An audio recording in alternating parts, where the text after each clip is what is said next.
Tollywood star hero, global star, mega power star Ram Charan ఈ సంక్రాంతికి మన ముందుకు ఒక పాన్ ఇండియా సినిమాతో వచ్చారు. డైరెక్టర్ శంకర్ దర్శకత్వం వచ్చిన గేమ్ చేంజర్ సినిమా జనవరి 10న ప్రపంచవ్యాప్తంగా రిలీజ్ అయింది. ఈ సినిమా మొదటి రోజే మిక్స్డ్ టాక్ సొంతం చేసుకుంది.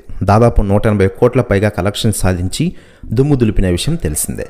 450 కోట్ల పైగా బడ్జెట్తో ఈ సినిమా నిర్మించారు. మరోవైపు ఈ సినిమా తర్వాత mega power star Ram Charan వరుస పాన్ ఇండియా సినిమాలతో రెడీగా అవుతున్న విషయం మనకందరికీ తెలిసిందే. బుచ్చిబాబు సానా డైరెక్షన్లో mega power star Ram Charan కెరీర్లోనే 16వ సినిమాగా RC16 వర్కింగ్ టైటిల్గా ఒక సినిమా రాబోతున్న విషయం మనకందరికీ తెలిసిందే. ఈ సినిమా కోసం యావత్ ప్రపంచం వెయిట్ చేస్తుందట.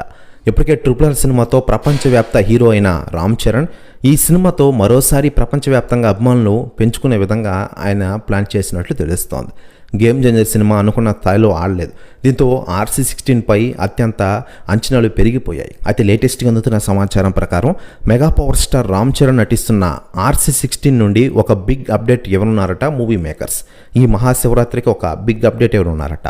ప్రెస్ న్యూస్ కూడా తెగ వైరల్ అవుతోంది తెలుగు ఇండస్ట్రీలో. మరోవైపు mega power star Ram Charan Buchibabu Sana డైరెక్షన్లో ఈ సినిమా అయిపోయిన వెంటనే డైరెక్టర్ సుకుమార్ దర్శకత్వంలో RC17 మూవీతో ఫుల్ బిజీ కానున్న విషయం మనకందరికీ తెలిసిందే.